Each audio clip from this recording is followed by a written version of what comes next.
Boker Tov, Shalom à tous, à toutes, à tous nos amis, tous les gens, les assidus, bon Hachem, branchés de Rabbeinu, qui aient une bonne journée, beaucoup de réussite, d'Atzlacha,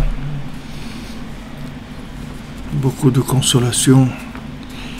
Et donc on fait le shiur pour à la mémoire de la grand-mère de notre ami Franck Berakassa, qui s'appelle Raymond Rachel Bat Kouka Darmon, et aussi à la mémoire du papa de Madame Léa Cohen, David Zouari Ben Amouyal. Bezrat Hashem, une bonne journée, beaucoup de délivrance. Comme on sait que toute la délivrance, elle dépend uniquement de la diffusion des paroles du tzaddik, c'est ça qui va délivrer le monde. Bezrat Hashem. Alors on est arrivé hier, on a vu le sujet de la tzedaka par rapport au principe de la vue, que Hachem il regarde, il observe le monde grâce à la tzedaka, c'est-à-dire que quand maintenant on se met dans une position où on va donner la tzedaka, ça va faire en sorte qu'on rentre dans la Hashgacha pratit.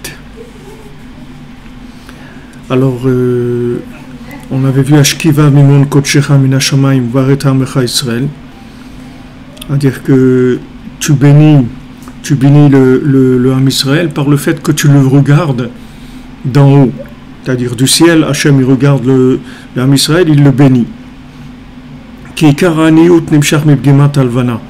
Parce que d'où vient la pauvreté? La pauvreté, ça vient du fait que la lune a été diminuée. C'est-à-dire la diminution de l'évidence d'Hachem dans la matière, c'est ça qui provoque la pauvreté.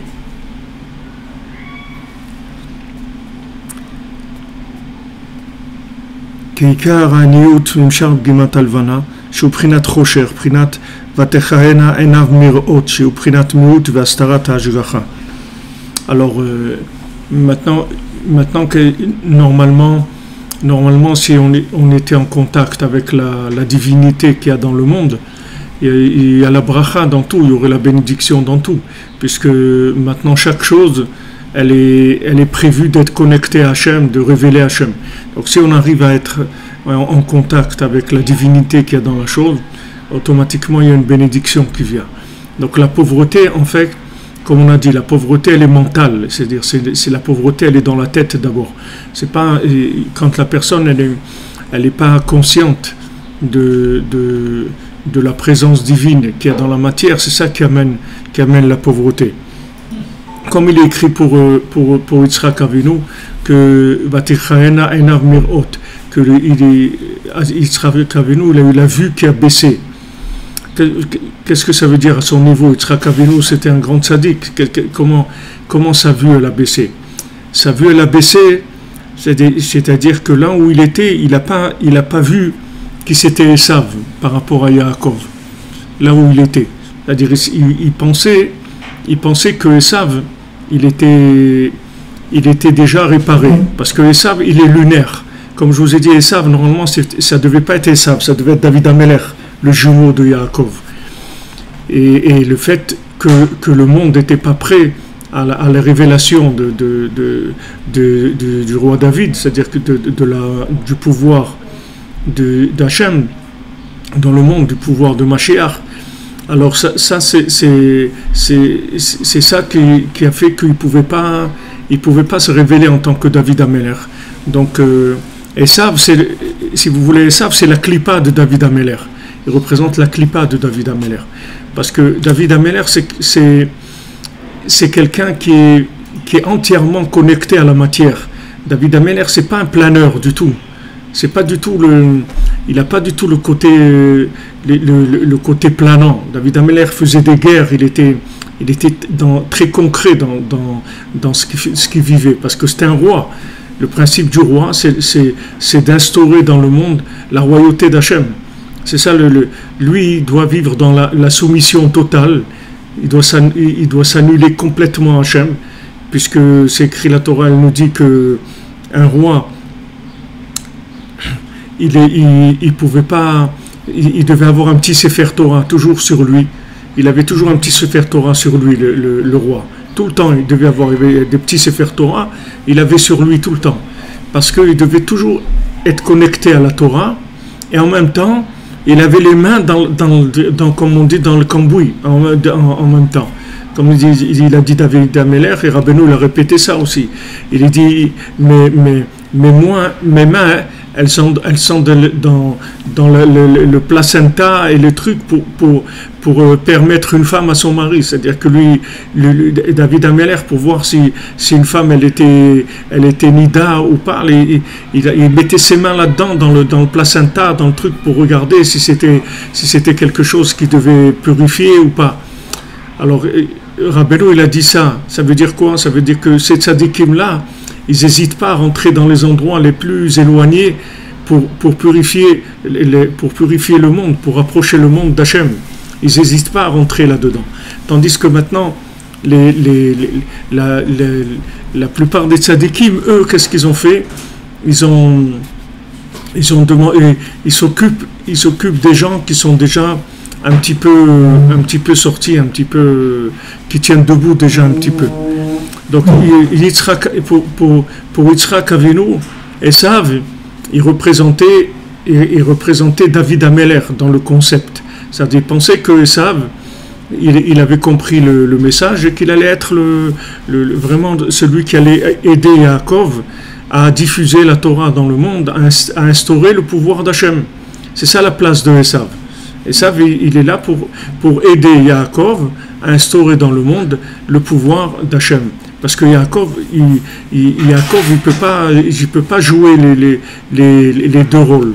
Et quand il joue les deux rôles, alors des deux côtés, il y a des manques. Normalement, Yaakov, il devait se concentrer uniquement dans le côté solaire, c'est-à-dire que Yaakov, c'est Titen Emet le Yaakov, comme Rabbeinu dit dans la Torah Aleph, que Yaakov, c'est le soleil, c'est la Chokhma. Et maintenant, ça représente le Chet, Rabbeinu dit la lettre Chet, la lettre 8, et Et Esav représente le Nun, c'est la Levana, c'est le principe de la lune. Alors Esav, c'est le principe lunaire. Et normalement, si les choses, elles avaient été kitikunam, c'est-à-dire comme à leur place, qu'elles fonctionnaient comme il le fallait, alors c'était un duo, un tandem extraordinaire, les deux. C'est-à-dire que Yaakov, il tire un maximum de sagesse d'en haut, et Esav, il cherche tout le temps comment mettre en place cette chokhma-là dans le concret. Alors, quand maintenant Esav, il a dévié, c'est-à-dire il s'est dit, moi je ne vais pas me mettre au service de la chokhma, mais je veux me mettre au service de mes envies, comme Rabbeinu dit là-bas dans la Torah Aleph du côté Moran, il dit lo yarpot ksil bitvuna, c'est-à-dire l'idiot, il cherche pas la déduction, il ne cherche pas le sechel sheish bekol davar. Rabbeinu dit là-bas, il y a un sechel bekol davar, c'est-à-dire chaque chose, elle a un esprit de la chose. Et cet esprit-là, il va donner le véritable fonctionnement de la chose. Alors le Rav Besançon, il nous disait un exemple, il disait voilà, l'esprit de la montre, c'est de donner l'heure. Mais c'est une chokhma, l'heure. Si tu vois une montre, que tu sais pas que ça existe, le principe de l'heure, tu vas voir que c'est joli, qu'il y a des trucs qui tournent, des aiguilles qui tournent et tout, mais tu sais pas du tout à quoi elle sert, la montre. Tu n'as aucune idée à quoi ça sert. Si on t'apprend pas que la montre, ça sert à donner l'heure, et à ce moment-là, la montre, elle est à sa place. C'est un kélinifla. Ça te permet de savoir l'heure, de gérer ton temps, etc. Mais ça, c'est l'esprit de la montre. Alors maintenant, chaque chose dans le monde, ça a un esprit. Chaque chose qu'Hachem il a créée, il y a un esprit dans cette chose-là. À quoi ça sert, ça? Comment on peut trouver Hachem? Comment on peut servir Hachem à travers cette chose-là? Chaque chose, elle a sa chokhma. Comment elle marche pour servir Hachem? Mais si maintenant, on ne te le dit pas, alors qu'est-ce que tu vas faire avec? Tu vas voir comment ça... Tu vas l'interpréter d'après ce que tu as envie. Tu as envie de manger, alors ça va servir à manger. Tu as envie de t'amuser, ça va servir à t'amuser. Tu as envie de rigoler, ça va faire... C'est-à-dire tu vas interpréter d'après tes envies, d'après toi tu vas interpréter. Tu ne sais pas à quoi ça sert. Tu n'as aucune idée de la raison pour laquelle Hachem il a créé cette chose-là. Comme le Ben Ishra il donne l'exemple, il dit qu'il y avait quelqu'un dans le désert, un homme qui vivait dans le désert. Jamais il avait vécu en ville, toujours dans le désert. Il a trouvé un trésor un jour. Un trésor qui valait des milliards, des milliards.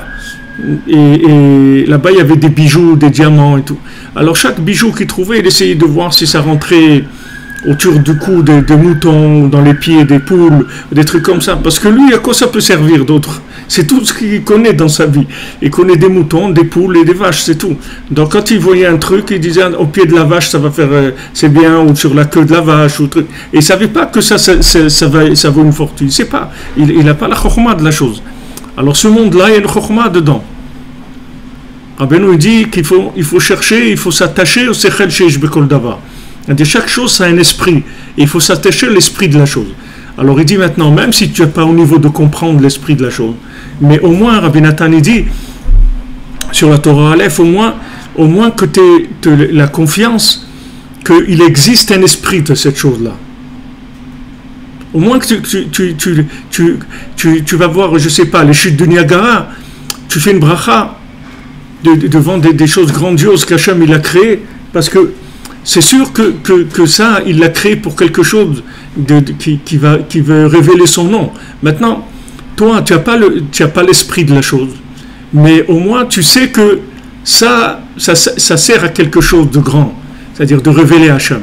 Maintenant, l'esprit, tu ne l'as pas, mais tu as confiance que c'est à ça que ça sert. Alors Rabbi Nathan il dit, ça aussi, ça suffit.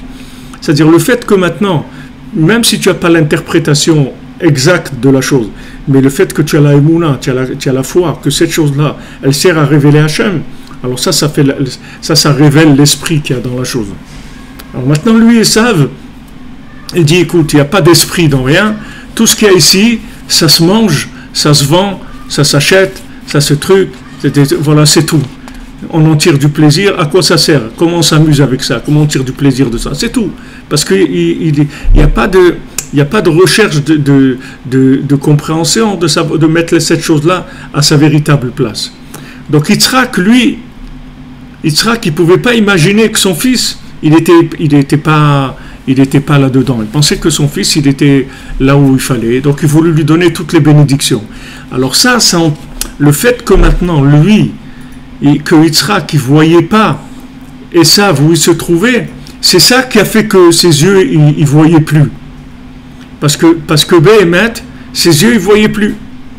Comme Rabbeinu, quand il a marié sa fille, Sarah, je crois.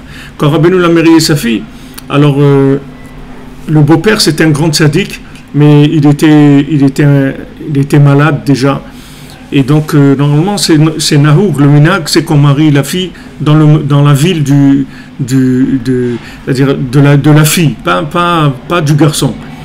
C'est comme ça le minag, on fait le mariage dans la ville de la fille. Donc, normalement, ils auraient dû faire le mariage dans la ville de Rabbeinu. Mais il était malade, le beau-père. Donc ils ont demandé à Rabbeinu de faire une exception et de faire le mariage dans sa ville à lui pour qu'il puisse assister au mariage parce qu'il était malade. Alors ils ont dit à Rabbeinu, voilà, est-ce que vous accepterez de faire le mariage dans la ville à lui parce qu'il est malade et il voit pas, c'est difficile pour lui. Alors Rabbeinu, il a fait un jeu de mots, il a dit je sais qu'il ne voit pas, parce que s'il voyait, il serait venu à quatre pattes pour faire le mariage de son fils dans ma ville. Mais comme Rabbeinu, il suivait le courant, Rabbeinu, il ne faisait pas d'histoire. Il dit ok, c'est comme ça, il veut comme ça, d'accord, on fasse comme... Mais c'est vrai qu'il est malade des yeux, c'est-à-dire, mais Rabbeinu, tout de suite, il a fait le lien. C'est-à-dire, il a dit il est malade des yeux, mais il est vraiment malade des yeux. C'est pas qu'il est malade des yeux, que ses yeux sont malades pour voir le matériel. C'est parce que à un niveau spirituel, il ne voit pas. Alors ça s'est entraîné que ses yeux ne voient pas. Donc Yitzhak Avinu, il voyait pas. Il ne voyait pas que Esav, il était sorti complètement de ses fonctions, c'est-à-dire il était en dehors complètement de sa fonction. Donc ça s'entraînait que ses yeux, matériellement, ses yeux ne voyaient plus. Parce qu'il ne voyait pas ce que Esav, il était en train de faire. Donc c'est ce qu'il dit ici, que maintenant toute la pauvreté, elle vient de la diminution de la lune. Qu'est-ce que ça a entraîné? C'est que Esav, il est devenu pauvre. Maintenant, tu crois que Esav, il est riche, tu vois de la richesse chez Esav, c'est de la paille, c'est pas de la richesse. C'est pas de la richesse du tout. Parce qu'en fait, la richesse, l'argent, Rabbeinu dit, c'est un outil de connexion, c'est l'outil de connexion le plus élevé qui existe dans le monde avec Hachem. C'est pour ça que tous les tzadikim qui avaient de la Torah, il fallait qu'ils aient de l'argent aussi. Tu vois, Moshe Rabbeinu, il avait de l'argent, Abraham Avinu, il avait de l'argent, Rabbi Yehuda Anassi, il était riche, tu prends Rabbeinu Tam, il était riche, Rashi, il avait les vignes. Pourquoi ils avaient ça? Parce qu'ils avaient besoin de cet argent-là pour ouvrir leur esprit à la connexion. C'est l'argent de Gdusha, c'est ça. Quand on parle d'argent, l'argent de Gdusha, c'est quelque chose de très très élevé, mais d'un autre côté, c'est le pire qui est quand c'est mal utilisé. Donc ça représente Esav. Esav, il aurait pu être l'homme le plus extraordinaire qui est. Comme tu vois par exemple maintenant Trump, il fait des choses, il remet des choses en place dans le monde. Il remet un peu de bon sens dans le monde. Il dit voilà, ça c'est pas comme ça, toi c'est pas comme ça. Il remet un peu. Donc ça bouge beaucoup les gens, parce que les gens, ils croyaient qu'ils allaient rester dans le mensonge et continuer à faire n'importe quoi et que tout le monde allait accepter. Et maintenant, si Esav, il veut se mettre au service de Yaakov, alors Esav, il va avoir une vie extraordinaire parce que ça va être tout le gestionnaire de la maison de Yaakov, c'est-à-dire il va gérer tous les intérêts de Yaakov qui sont en fait les intérêts d'Hachem, c'est tout.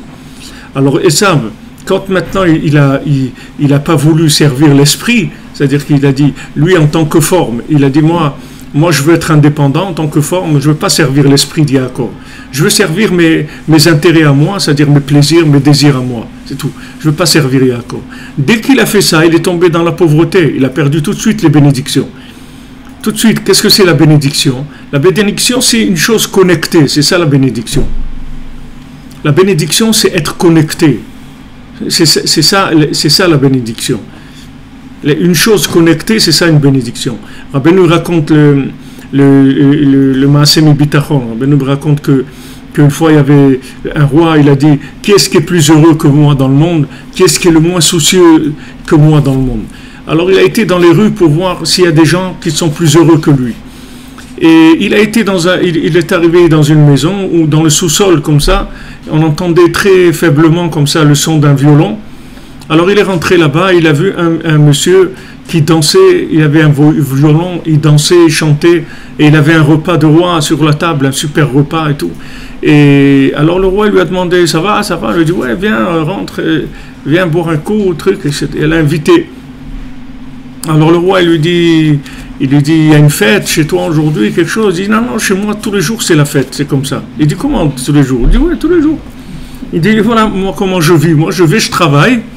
Dès que j'ai assez d'argent pour acheter ce qu'il faut pour ce repas, alors je viens, je fais mon repas, je fais mon super repas, je danse et je chante. Alors le roi il a dit, vraiment celui-là il est plus heureux que moi. Moi j'ai pas une belle vie comme ça. Alors le roi il a dit, je vais l'embêter, je vais lui faire des problèmes. Alors il lui a dit, dans quoi tu travailles? Il lui a dit, moi je répare, je sais tout réparer. Et toutes les choses que je répare, alors je sors dans la rue, je répare quelques trucs, dès que j'ai l'argent, j'achète mon repas. Donc le roi il a fait un décret, il a dit tout celui qui a quelque chose à réparer, qui doit le réparer tout seul ou le changer, interdit de donner à réparer. Donc le lendemain il est sorti pour essayer d'avoir un travail, rien, personne ne lui donne, donc il était embêté et tout, alors il ne savait pas quoi faire. Il a vu quelqu'un en train de couper du bois. Alors il va le voir, il lui dit, mais c'est fatigant de couper du bois comme ça, tu vas te fatiguer. Il a dit, qu'est-ce que tu veux, j'ai trouvé personne qui veut le faire, et moi je serais d'accord de payer quelqu'un. Et il dit, mais moi je te le fais si tu veux. Alors il a coupé du bois, il l'a payé. Alors le lendemain le roi il repasse, il le voit pareil, le gars en train de chanter, danser, et il dit, il dit, ben voilà, j'ai trouvé un autre travail, je coupe du bois et tout. Alors la même chose, le roi il a fait un décret, il a dit, celui qui a du bois à couper, interdit de donner. Ok, il a perdu sa parnassa. Encore le lendemain il voit quelqu'un qui nettoyait son étable. Il lui a dit, c'est gênant que tu nettoies l'étable comme ça et tout. Il a dit, qu'est-ce que tu veux, il n'y a personne. Alors il a dit, mais moi je peux nettoyer l'étable. Il a nettoyé son étable, il lui a donné, il a été acheté à la Séouda. Et le roi il est venu encore, il le voit dans sa Séouda. Et alors le roi il fait aussi un décret interdit de donner. Comme ça il n'avait pas de travail, il a été s'employer à l'armée en tant que salarié un mercenaire. Alors le gars il lui a dit, ok, tous les matins tu viens, tu prends ton salaire pour la journée. Alors il était content, il a mis son truc militaire, il avait son épée comme ça. Et voilà, il est parti. Alors le roi pareil, il vient, il le voit avec le repas, il lui dit, alors il dit, voilà, maintenant je sais, j'ai trouvé un truc tranquille, l'armée, tous les matins j'ai mon argent et tout. Alors le roi il a été voir celui qui payait, il lui a dit, tu payes personne et le jour même, tu payes plus tard. Donc lui, il vient pour prendre son salaire, le gars lui dit, non, aujourd'hui je peux pas te payer. Il dit, mais on avait conclu comme ça. Il dit, qu'est-ce que tu veux? Je peux pas te payer. Tu viens un autre jour, je te paierai. Alors il savait pas quoi faire, il a dit, bon, il a pris l'épée, il a cassé la lame de l'épée, et il l'a donné en gage et il a dit, comme ça, quand ils me donneront mon salaire, je viendrai, comme je sais tout réparer, je remettrai bien la lame dans l'épée, puis c'est tout. Et à la place, il a mis un morceau de bois. Il a mis pour rentrer dans le comment on dit, le fureau de l'épée, ok. Donc maintenant, le roi, il repasse, il le voit encore, ça c'est Ouda, comme d'habitude, le gars avec son violon, chanter, truc, il dit, mais c'est pas possible. Alors il lui dit, voilà ce que j'ai fait, voilà, j'ai fait ça et ça. Alors le roi, il va voir, il y avait quelqu'un qui était condamné à mort. Alors il voit celui qui est le juge, il lui dit, voilà, le bourreau, tu prends celui-là, un tel qui est à l'armée, c'est lui qui va couper la tête de celui qui est condamné à mort. Comme ça, il va sortir l'épée, il va voir que c'est du bois et tout, ça va faire il va perdre son truc. Alors lui, il arrive là-bas, il arrive là-bas, alors on lui dit, voilà, c'est toi qui, aujourd'hui, tu dois exécuter quelqu'un. Il a dit, quoi, moi, j'ai jamais tué personne dans ma vie et tout. Il a dit, le roi, il a décidé, c'est comme ça. Alors il vient devant le roi, il dit, mais vous êtes sûr, peut-être qu'il y a une erreur dans le jugement. Il dit, non, il n'y a pas d'erreur dans le jugement, il n'y a rien du tout. Voilà, il est là, c'est toi qui dois lui couper la tête. Alors il lève ses mains au ciel, il dit, Hachem, moi, j'ai jamais tué quelqu'un dans ma vie. Moi, je peux pas savoir. Peut-être qu'il il est innocent, cet homme-là. Moi, je veux pas tuer un innocent. Alors, s'il te plaît, si c'est un innocent, fais un miracle que la lame, elle se transforme en bois.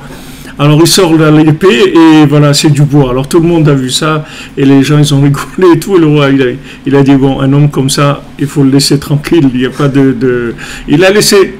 Et c'était un homme heureux. C'est-à-dire, non, parce que il avait, là où il allait, il trouvait toujours une solution à sa vie. Il n'y avait rien qui était bloqué.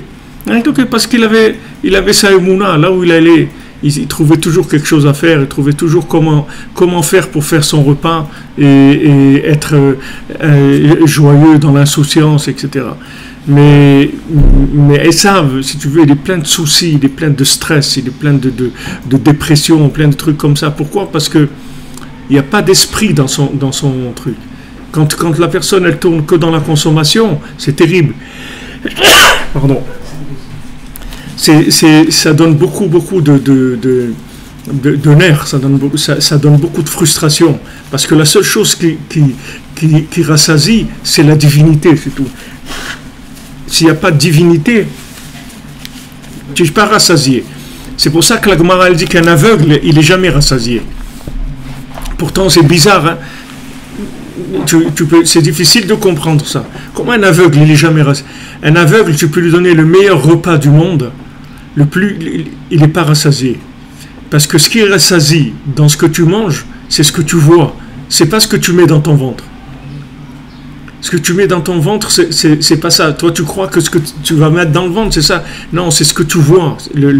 C'est pour ça que quand c'est bien présenté, de la nourriture, elle est bien présentée et tout, rien que ça, déjà, ça te rassasie, déjà. Déjà, tu es bien.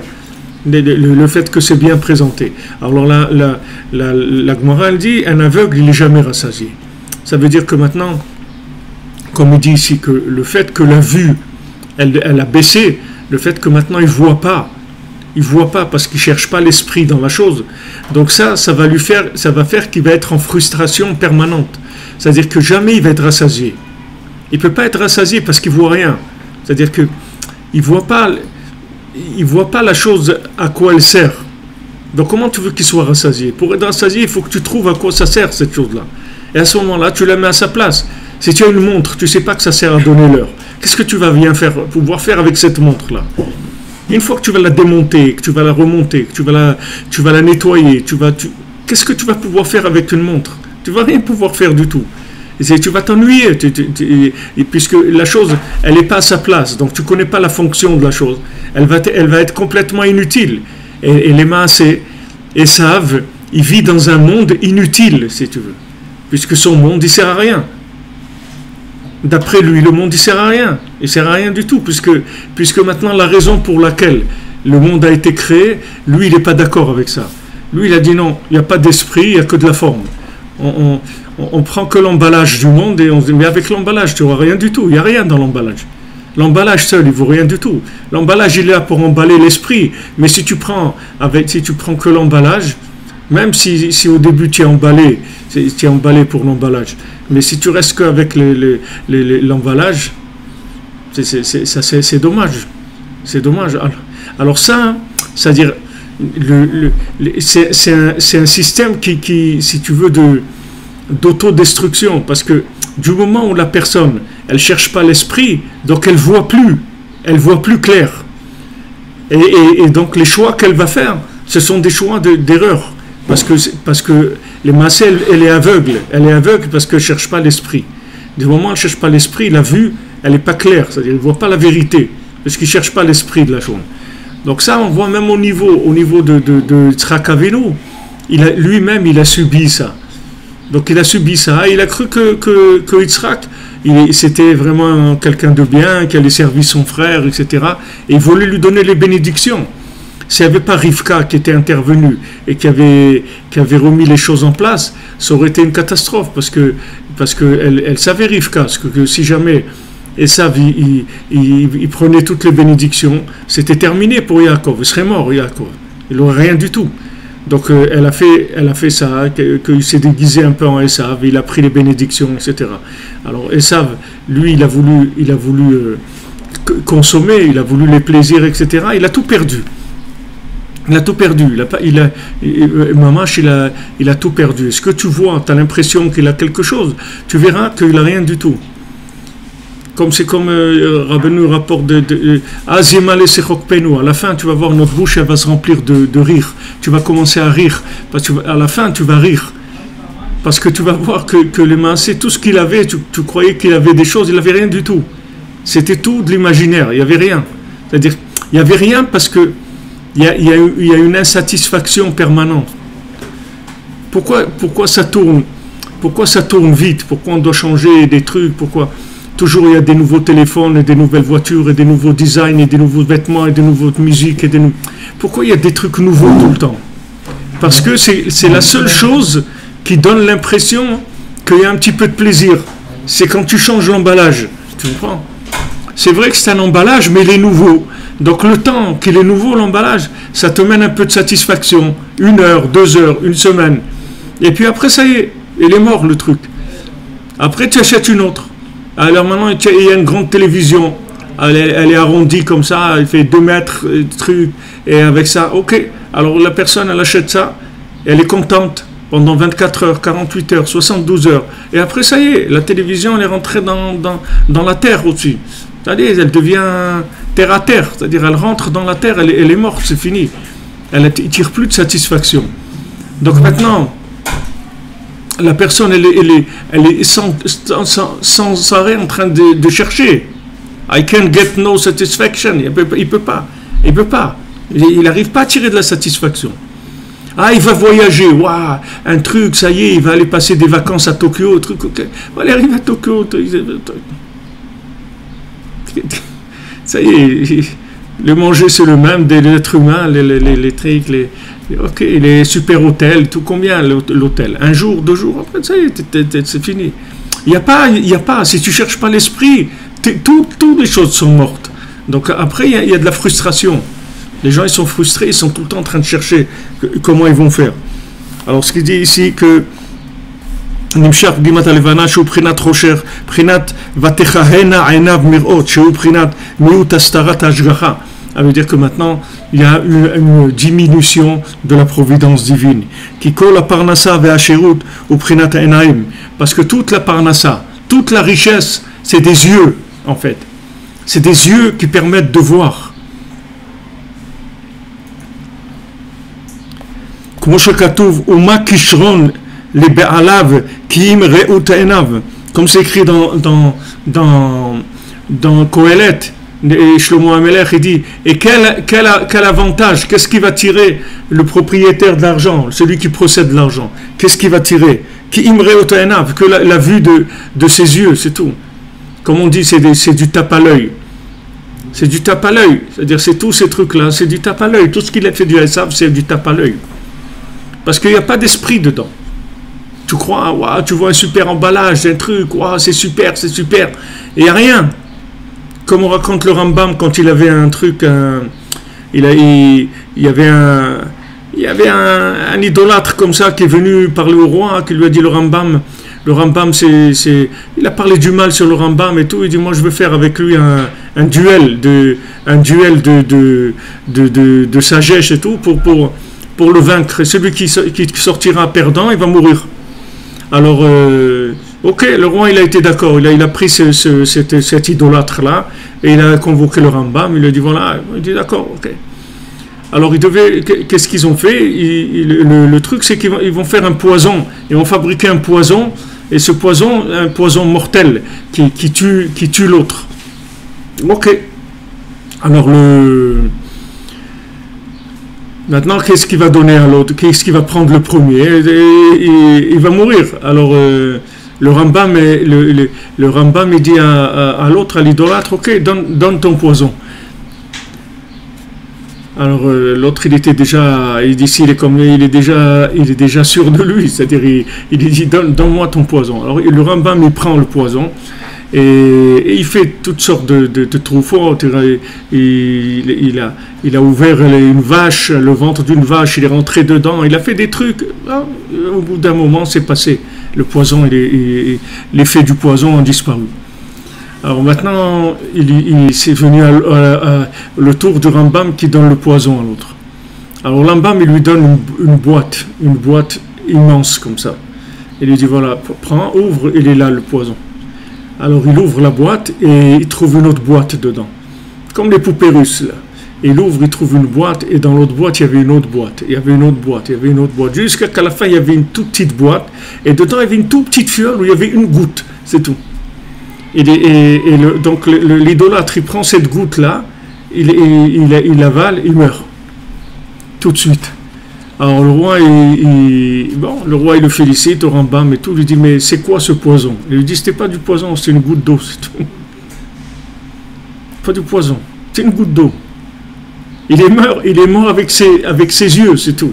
Il est mort avec il était tellement angoissé, tellement que ça l'a tué. Et en fait, c'était une goutte d'eau, c'était rien du tout. Il n'y avait rien, il n'y avait pas de poison, il n'y avait rien. Donc, c'est la même chose. Comme tu dis aux gens, tu te noies dans un verre d'eau. Il s'est noyé dans un verre d'eau. Tu te noies dans un verre d'eau. Pourquoi? Parce que les gens, ils n'ont pas l'esprit de la chose. Donc, du moment où tu n'utilises pas le monde comme il le faut, à sa place, tout est à l'envers. Tout est à l'envers. Tu n'utilises pas l'argent comme il faut, tu n'utilises pas les rapports entre hommes et femmes comme il faut, tu n'utilises pas la nourriture comme il faut, tu utilises toutes les choses, tu n'as pas l'esprit, comment ça se gère cette chose-là. Alors ça donne tout des choses à l'envers. C'est ce qu'il te dit. Qu'est-ce qu'il a fait avec ça? Qu'est-ce qu'il a fait avec l'emballage? Il n'a rien fait du tout. Il a acheté un emballage. Tu sors d'un supermarché avec plein d'emballages. Tu as acheté quoi? Des cartons. Tu sors, qu'est-ce que tu vas faire avec ça? Tu peux rien faire. Tu vas rester avec ta faim. Il ne va rien se passer du tout. Ok, tu as changé le smartphone, tu as le dernier smartphone, tu as la dernière télé, tu as la dernière voiture, tu as le dernier truc, tu as le dernier ordinateur. Tout, mais sauf. Il n'y a rien. Sauf à un moment, tu vois que tu n'as aucune satisfaction de ce que tu fais. ומה קישרון לבעליו כי אמרו עיניו, כמו שכתוב, עיני כל אליך יסברו ואתה נותן להם תאכלם בעיתו, comme c'est écrit, qui dit David Ameller dans les psaumes, et les yeux de tous sont tournés vers toi, et toi tu leur donnes leur pain dans le moment où il le faut. Qui השרות נפשר מבחינת שמאל, parce que la richesse elle vient du côté gauche, כמו שכתוב בשמאלו עושר וכבוד, comme il est écrit, l'honneur, la richesse c'est le côté gauche, c'est-à-dire le côté lunaire. Maintenant, qu'est-ce que c'est la gauche? C'est après la création. C'est-à-dire que le côté gauche, c'est le reflet de la droite. La droite, c'est avant la création. Et la gauche, c'est après la création. Vous voyez, le bête de Bereshit, c'est comme une parenthèse. C'est-à-dire tout ce monde-là, c'est une parenthèse de l'autre. C'est-à-dire il commence par une parenthèse, c'est ça la lettre bête. Alors la parenthèse, c'est que maintenant on ouvre, mais on a séparé de ce qu'il y avait avant, et on ouvre un monde qui est dans certaines limites, et c'est à l'intérieur de ça que tout va se passer. Mais c'est une parenthèse ce monde, c'est pas ça le Ikar. Quand tu mets une parenthèse, c'est juste pour donner une petite explication par rapport à ce que tu as dit. Mais si tu lis que les parenthèses, tu vas rien comprendre du tout. Parce que les parenthèses, elles ne sont pas là pour te dire quelque chose, elles sont là pour t'expliquer quelque chose qui a été dit déjà. Donc la parenthèse que représente ce monde, en fait, c'est pour t'expliquer qu'est-ce qu'il y a dans l'autre monde. C'est ça la parenthèse de ce monde. Mais si tu prends la parenthèse comme étant le principal, ça ne va pas marcher du tout. Donc l'argent, c'est le côté gauche. L'argent, il est là pour permettre de révéler Hachem dans la matière. C'est-à-dire de connecter Hachem avec l'argent dans la matière, et la richesse de Kedusha, c'est quelque chose de très très important. Pour ça, des tzadikim, tu vois comment ils faisaient attention à chaque chose qu'ils avaient. Comme on dit que Yaakov Avinu, il était retourné pour chercher des petites fioles qu'il avait. Il avait traversé le fleuve. Même Avraham ben Nachman, il dit que quand il était à Yerushalayim, qui recevait de l'argent qui lui venait d'Ukraine, de Pologne, qu'on lui envoyait un peu d'argent. Alors il était devant la poste le matin, avant que ça ouvre, il était là-bas pour prendre l'argent. Parce qu'il disait, il ne faut pas que ça reste là-bas, il faut le sortir le plus rapidement possible. Parce que dès que cet argent il passe dans la Kedusha, il fait briller la présence divine. Mais quand il est chez les idolâtres, il sert à éteindre le monde. Comme on dit dans la Torah sur les Ben Hametzarim, sur la Torah de la destruction du temple, Rabbeinu dit Yesh meorei esh vemeorei or. Il y a des luminaires de feu et des luminaires de lumière. Il y a des luminaires qui éclairent et il y a des luminaires qui détruisent, qui brûlent. Les deux, c'est des luminaires. Mais un, ça brûle et l'autre, ça éclaire. C'est pas du tout. Alors maintenant, quand l'argent il se trouve entre les mains de l'idolâtre, c'est quelque chose qui brûle, c'est-à-dire qui détruit le monde. Ça détruit le monde. Parce que, qu'est-ce que ça veut dire brûler? Qu'est-ce que c'est détruire? C'est utiliser la chose à mauvais escient. Si maintenant tu as quelque chose, tu sais pas à quoi ça sert cette chose-là. Tu l'utilises pas comme il faut. Tu as une voiture, tu crois qu'elle est amphibie et tout, tu rentres dans l'eau avec. Ça y est, elle est morte la voiture, tu l'as brûlée, tu l'as détruite. Si maintenant tu utilises le monde, pas pourquoi il a été fait. Donc ça y est, tu l'as détruit le monde. Tu détruis le monde. Donc ça s'appelle meorei esh, c'est-à-dire c'est des luminaires de feu. C'est-à-dire que c'est un comportement de destruction. Et il y a des luminaires de lumière qui éclairent, qui inspirent et qui donnent les chemins, les véritables chemins de la vie. Comme on voit à Torah Anal. Maintenant, tant que le small, il s'inclut pas dans la droite. Tant que la gauche n'est pas inclus dans la droite. C'est-à-dire que tant que Esav, il se soumet pas à Yaakov. Tant que le Ham Israël, il se soumet pas au tzaddik. Parce que le Ham Israël, c'est le Esav du tzaddik. C'est-à-dire le Ham Israël, c'est David Ameler. Le Ham Israël,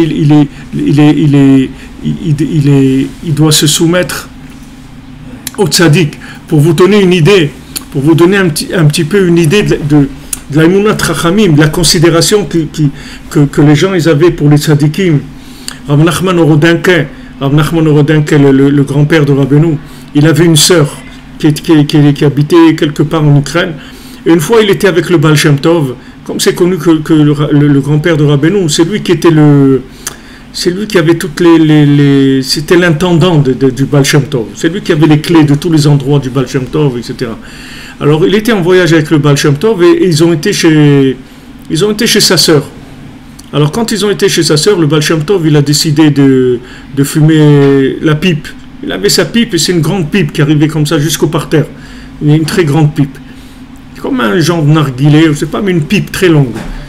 Donc, il a rempli la pipe et Rav Nachman Orodinke, il est venu pour allumer la pipe du Baal Shem Tov.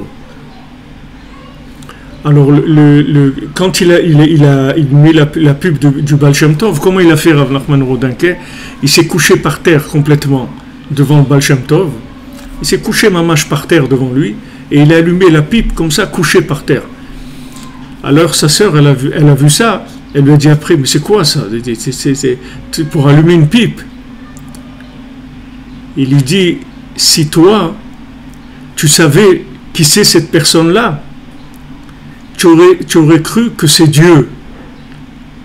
Mais comme moi, j'ai plus de date, j'ai plus de conscience que toi, je sais que c'est pas Dieu, c'est juste un grand tzaddik, c'est tout. Mais toi, si toi tu savais sur lui ce que moi je sais, tu l'aurais appelé Dieu. Tu aurais cru que c'est Dieu cet homme-là. Alors ne t'étonne pas si tu vois que je me couche devant lui comme ça pour lui allumer sa pipe, parce que moi je sais qui c'est, le Baal Shem Tov. Comme ça il a répondu à sa sœur. Ça veut dire que maintenant en fait, quand les frères de Yosef, ils ont vu, il leur a dit, voilà, il vous leur dit que qu'il allait les connecter à la droite, c'est-à-dire qu'il représentait la gauche par rapport à lui. Il allait les connecter à la droite, il allait leur enseigner la Torah d'Hachem, la Torah vivante, la Torah de l'Ashgacha pratique, la Torah qui donne de la providence. Eux, ils n'ont pas vu, ils ne sont pas rendus compte. Il a fallu qu'ils passent toutes ces péripéties pour voir ça. Donc le but, c'est d'inclure la gauche dans la droite. Alors tout ce qui est au niveau inférieur, c'est fait pour s'inclure dans le niveau supérieur. Le minéral, il s'inclut dans le végétal, dans l'animal, dans l'humain, et l'humain, s'il est juif, dans le tzaddik et dans Hachem, s'il n'est pas juif, dans l'homme Israël, dans le tzaddik et dans Hachem. Donc si quelqu'un à un moment, il casse la chaîne, et il fait dérailler le train. Si à un moment, celui qui a sa fonction, il ne la fait pas, il fait dérailler le train. Et qui c'est qui fait le plus dérailler le train? C'est celui qui n'a pas la émouna dans le tzaddik. C'est lui qui fait le plus dérailler le train. Parce qu'il arrive au dernier maillon et il n'accroche pas où il faut. Il le met ailleurs. Donc ça fait dérailler toute la chaîne. C'est-à-dire toute la chaîne, elle se perd. Les gens, ils ne savent plus. Voilà, tu as la Torah. Tu as la Torah, voilà, tu as de la Torah plus qu'il n'y a jamais eu dans le monde. Jamais il y a eu de la Torah comme ça dans le monde. Ça n'a jamais existé. Le Zohar traduit en français, le Talmud traduit en français, le Talmud en hébreu avec les points, où maintenant il t'explique la Gemara, mamash, tu n'as pas besoin d'un Magitchiour, de rien. Tu prends la Gemara, tu lis, il t'explique tout.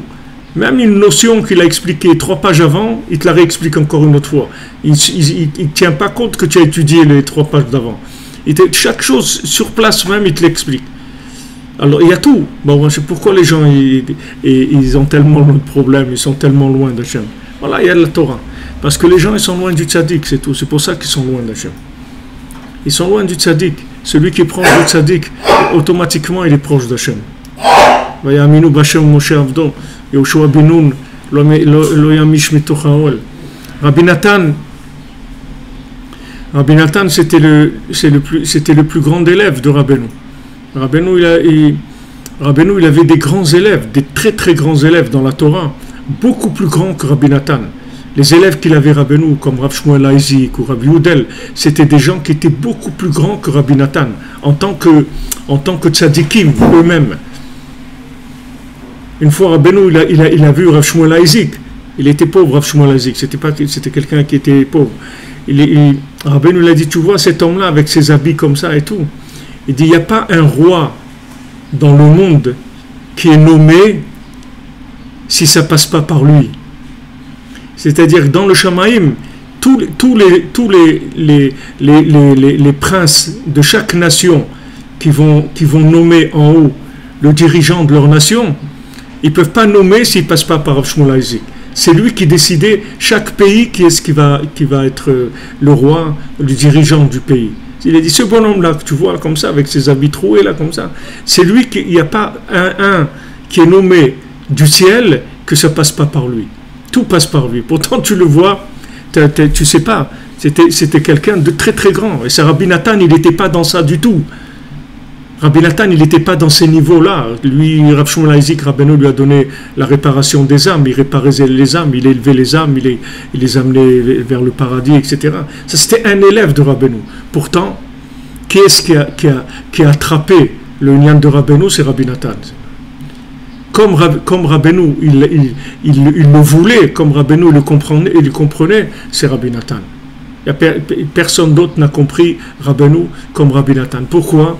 Parce que Rabbi Nathan, il avait du bitoul, il avait de la soumission. C'est ça la différence qu'il y avait entre Rabbi Nathan et tous les autres. C'est que le degré de soumission qu'il avait Rabbi Nathan, personne n'avait ça. C'est ça qui a fait de lui Rabbi Nathan. Il avait de la soumission.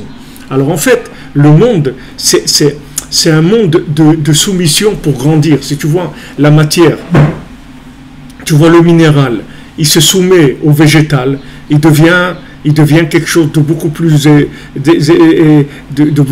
explicite, de plus expressif que le minéral, puisqu'il devient du végétal, avec de la verdure, de la sève, des fruits, des trucs, des légumes, des choses extraordinaires. Maintenant, ce végétal, maintenant, quand il se soumet, il est mangé par l'animal, il devient de l'animal. L'animal, il y a de la vie dedans, il y a de la vie animale. L'animal, quand il se soumet à l'homme, il devient de l'homme. L'homme, quand il se soumet au Ham Israël, il devient connecté à Hachem. Le Ham Israël, quand il se soumet au tzaddik, il rentre dans un niveau de connexion à Hachem énorme. Donc, en fait, le fonctionnement du monde, c'est que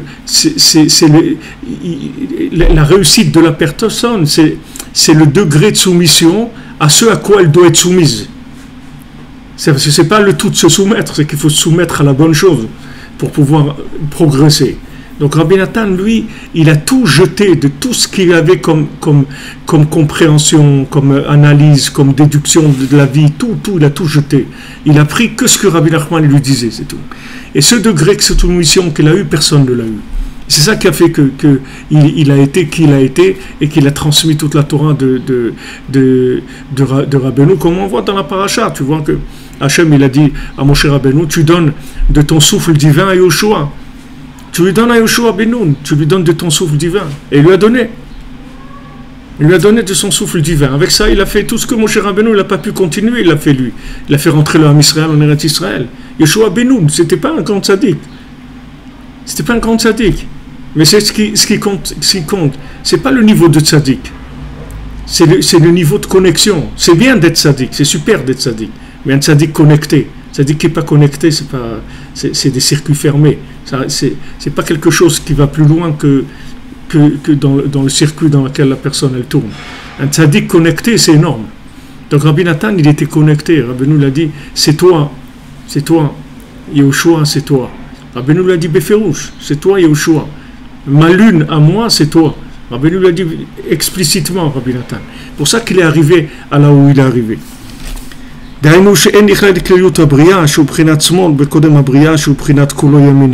Donc maintenant, n'importe qui représente la gauche d'une droite. N'importe qui, il a un côté où il est droit, c'est-à-dire c'est là où il transmet aux gens qui sont dépendants de lui, qui ont besoin de lui. Et il a un côté où lui, il représente la gauche de la droite où il doit s'inclure. Chacun, il a gauche-droite, c'est-à-dire qu'il a un côté chez lui qui est droit et un côté qui est gauche.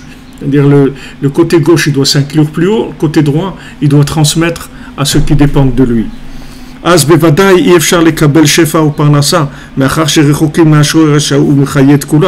Maintenant, si quelqu'un il rentre dans la gauche, mais il ne connecte pas la gauche avec la droite, alors la gauche, ça n'existe pas.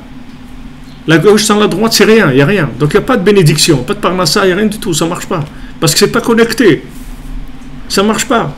Ok, tu as une montre, elle est super, elle est belle, c'est une montre, je sais pas, Rolex ou ce que tu veux, elle coûte 10 000 euros ou 20 000 euros la montre, elle est super. Mais tu sais pas à quoi ça sert la montre. Tu sais pas à quoi ça sert. Tu vas la mettre pour quoi faire? Pas une petite lumière dedans, tu vas éclairer quand tu es dans le noir, tu sais pas à quoi elle sert. Donc cette montre-là, elle va aller à la destruction, puisque c'est la raison pour laquelle elle a été faite, tu sais pas à quoi ça sert. Donc maintenant tu as un côté gauche qui est le côté matériel.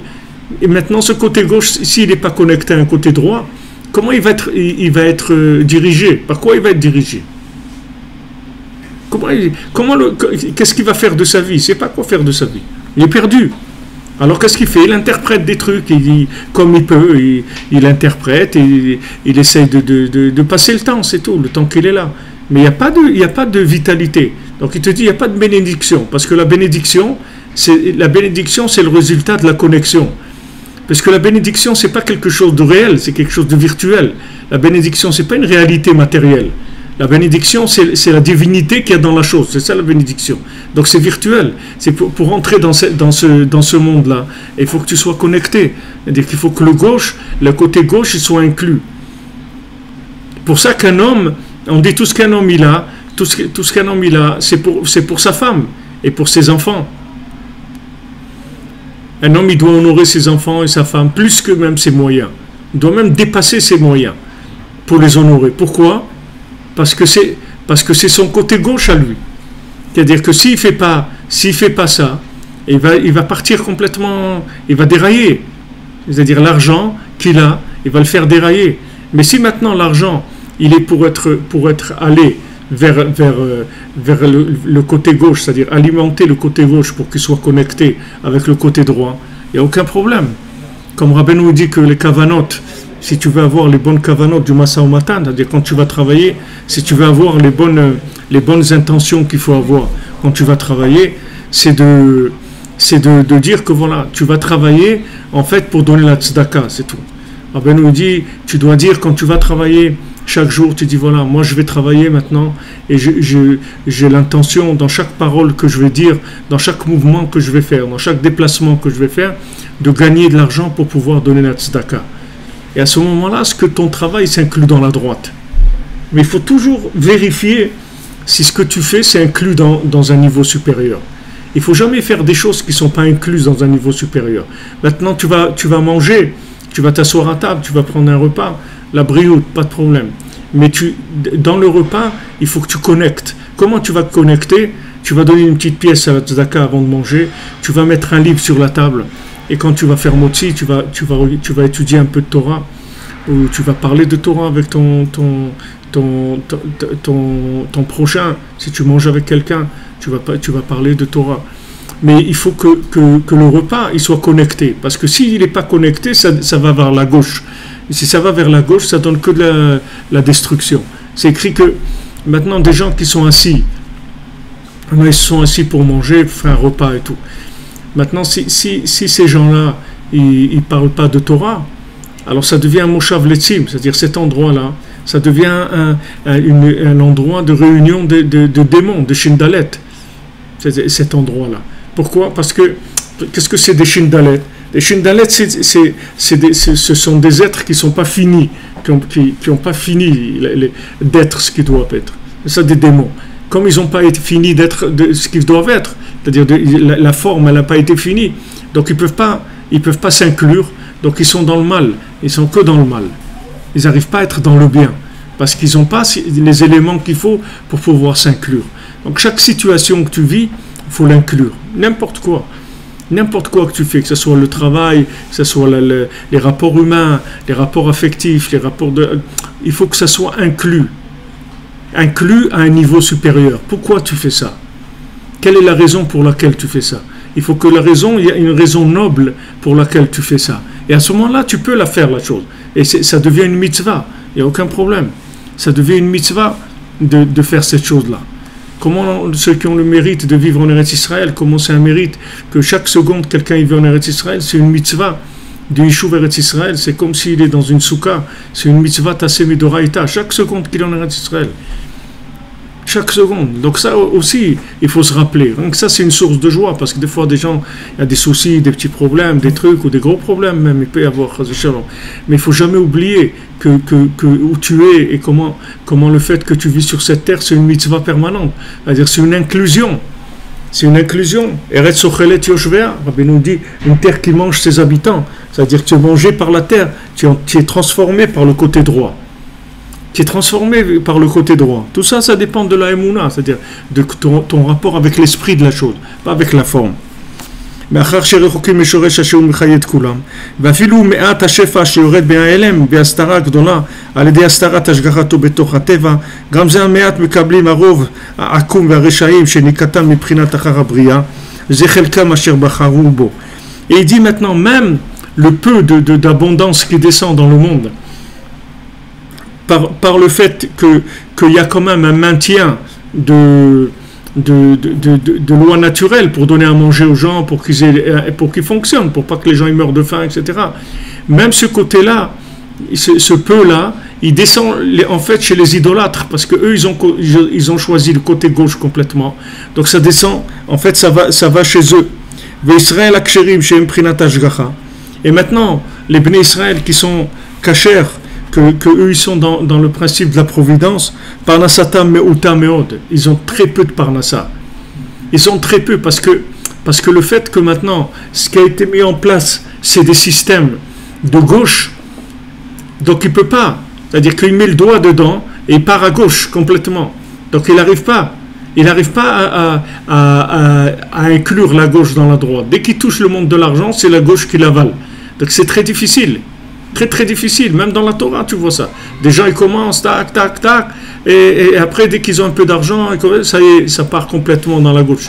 Tu vois, ça part des dépenses des trucs, des trucs de futilité, des ignanim et tout ça, il se fait avaler par la gauche.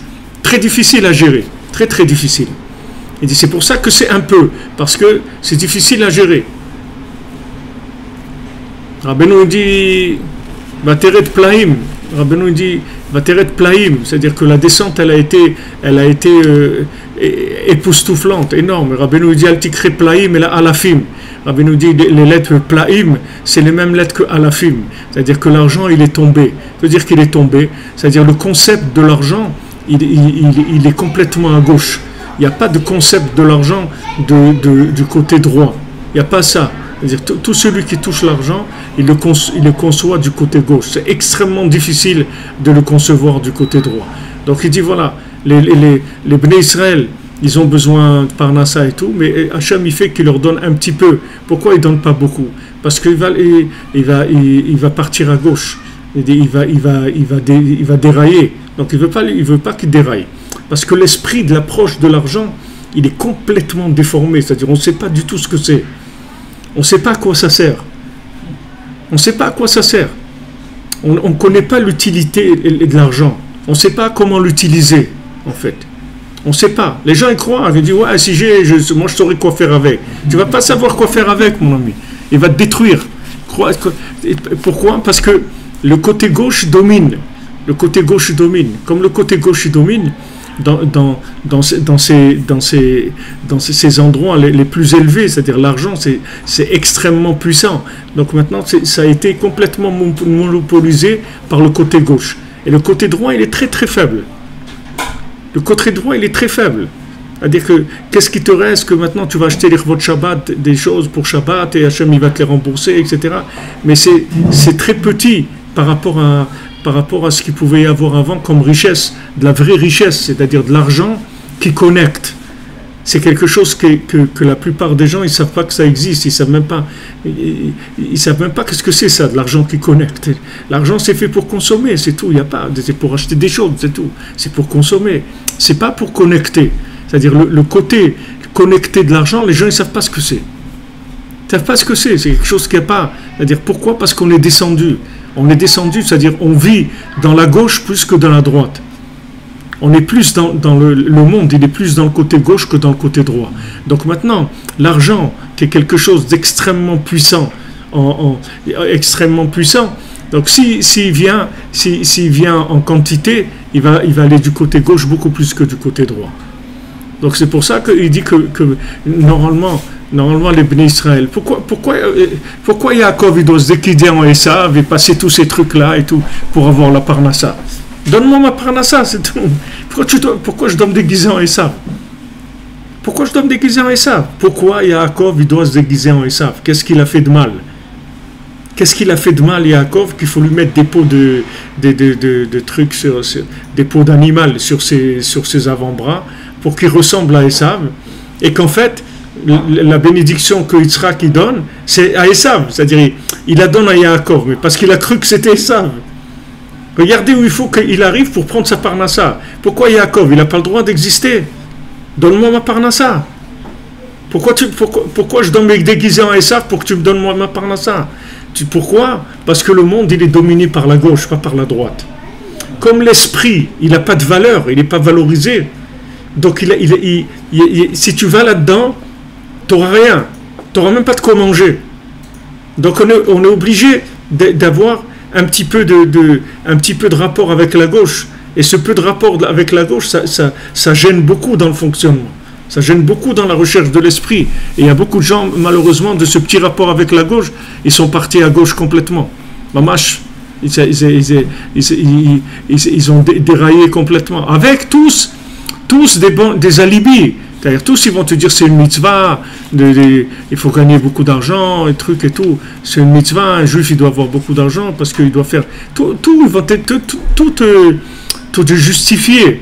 Ils vont te justifier. Si Yaakov il te dit ouais, mais moi j'ai besoin d'argent, un truc et tout, il dit mais sache que quand tu touches l'argent, tu mets les mains dans Esav. Tu as tes mains dans Esav. C'est pas de l'argent que tu gagnes en étant Yaakov. C'est de l'argent que tu gagnes en étant Esav, momentanément. Même que tu as mis les mains un petit peu, mais tu as des mains de Esav pendant que tu es en train de t'occuper de l'argent. Parce que c'est lui qui domine. C'est le côté gauche qui domine. C'est-à-dire que... Hein? Chacun On ne sait pas jusqu'à quand. Jusqu'à qu'Hachem il va décider que d'après ce qu'il y aura dans le monde, il y aura assez de miséricorde pour nous sauver, c'est tout. Mais pour l'instant, on est à fond dedans. C'est l'argent qui dirige le monde, c'est pas l'esprit. Les gens d'esprit, c'est des tarés dans le monde. Les gens d'esprit, c'est des tarés. Regarde, nous, on fait des cours de Rabbeinu, tout. Des cours comme ça, les gens, ils écoutent, ils disent, mais ça, combien on arrive? 5 000, 10 000, 15 000 personnes. Il devrait y avoir 150 millions, 300 millions qui écoutent. Il n'y a pas, l'esprit, il n'a pas de valeur dans le monde. Il n'a pas de valeur. Mais viens, fais maintenant, tu veux faire une expérience, fais une vidéo et donne un titre. Comment gagner 1 million d'euros en 5 minutes sans sortir de chez vous, garantie, vérifiée. Venez voir les témoignages, tu vas voir combien de vues il va y avoir. Ça va monter comme comme ça. Tu vas voir les vues, 100 000, 200 000, 400 000, 500 000. Dis, je vais faire, voilà comment changer votre vie, vous rapprocher de Dieu, tu vas voir 0, 1, 3, 24. Parce que les gens ne cherchent pas l'esprit. Fais une vidéo comment gagner de l'argent. Et d'ailleurs, il y a beaucoup de rabbinim qui utilisent ça. Ils mettent des titres comme ça dans les vidéos. Comment avoir une parnassa facile. Et ça attire beaucoup les gens. Ils disent, waouh, il y a des combines. Comment on va gagner, trink et tout. Comme le Baltfila, ils les emmènent à un moment, ils disent, ah là-bas peut-être on pourra trouver un conseil comment gagner de l'argent. Alors il a dit, encore vous parlez de l'argent, mais arrêtez de parler de l'argent. Le Baltfila dit, mais arrêtez, mais maman, alte dabrouk là, ne parlez plus de l'argent, ne parlez plus de ça. Maintenant on va vers l'esprit, on va plus, ça y est, laisse tomber. Eux ils étaient tombés dans le truc de l'argent complètement. Et le Baltfila il vient, il les sauve. Regardez le conte là-bas de Rabbi Nachman, vous allez voir. C'est un conte extraordinaire. Alors eux ils sont tombés dans Mamash, la Avoda de Zara. Mamash, ils avaient là-bas celui qui avait beaucoup d'argent, il était considéré comme un ange. Los Angeles, il était considéré comme un ange parce qu'il a beaucoup d'argent. Et il y en avait même comme des dieux, tellement ils étaient riches. Quand maintenant ils ont vu que le guerrier il venait, il était en train de se rapprocher d'eux, il allait les détruire, et qu'il n'aimait pas l'argent, il savait que ce guerrier-là, il n'aime pas l'argent, il veut de la soumission. Et eux, ils n'étaient pas prêts à se soumettre du tout, parce qu'ils avaient peur qu'il leur enlève leur idolâtrie de l'argent. Donc ils ont essayé de chercher comment ils vont se libérer de ça. Et c'est là où ils tombent après sur le Baltfila, et les Baltfila, ils les emmènent vers cette cuisine-là, où il y a des mets extraordinaires qui sont les mets de la Torah de Rabbeinu. Quand ils sentent l'odeur uniquement de ces mets-là, tout de suite l'argent il commence à les dégoûter. Tout de suite. Mais quand ils sont sur le chemin, quand il leur dit je vais vous amener dans un endroit où peut-être que là-bas il y aura une délivrance pour vous, il dit peut-être qu'on peut trouver de l'argent. Il dit encore vous parlez de ça, avec ça dans votre vie, l'argent, arrêtez de parler de ça. Arrêtez, l'argent, arrête avec ça. Voilà, c'est une réalité. C'est-à-dire le monde il est à 99% sur le côté gauche. Le côté droit c'est très... Mais il y a quand tu demandes quand est-ce que ça va se terminer, c'est que le Maaseh, il y a un tsimaon, il y a une soif de la parole d'Hachem. C'est-à-dire qu'aujourd'hui, les gens, même s'ils ont du matériel, il leur manque la vie, il leur manque quelque chose. Ils cherchent, il leur manque. C'est-à-dire, avant, les gens, ils avaient des problèmes matériels, ils avaient résolu le problème matériel, ça y est, ils étaient tranquilles. Aujourd'hui, non. Les gens, ils ont beau avoir des choses matérielles, il y a une frustration.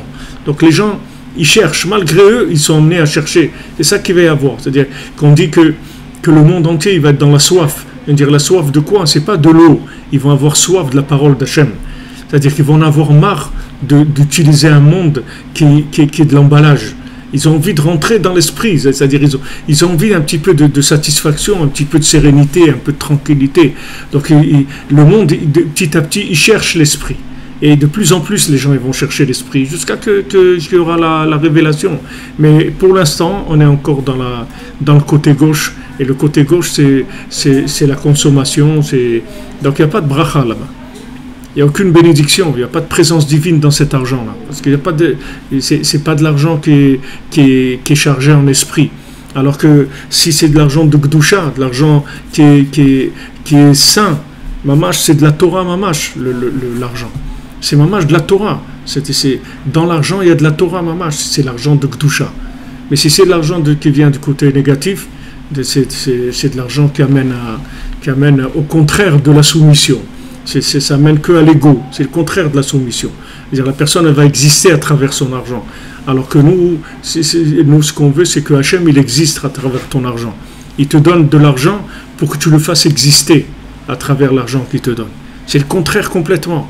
C'est-à-dire c'est de l'argent pour donner de la soumission. C'est le contraire de l'argent qu'il y a dans le monde. L'argent qu'il y a dans le monde, c'est pour développer l'ego.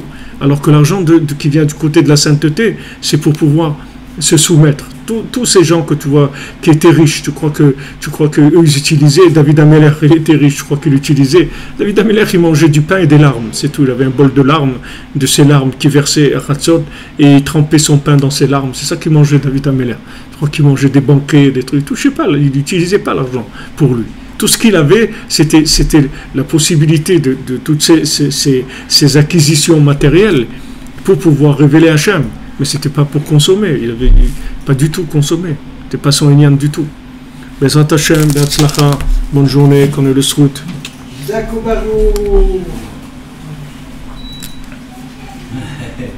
C'est vrai, le côté droit, il est toujours là, mais il est caché. Caché en hébreu, ça veut dire dur. En français, ça veut dire caché, c'est caché, dissimulé. Et en hébreu, ça veut dire que c'est dur. C'est-à-dire que ça demande beaucoup de travail pour sortir un petit peu le côté droit.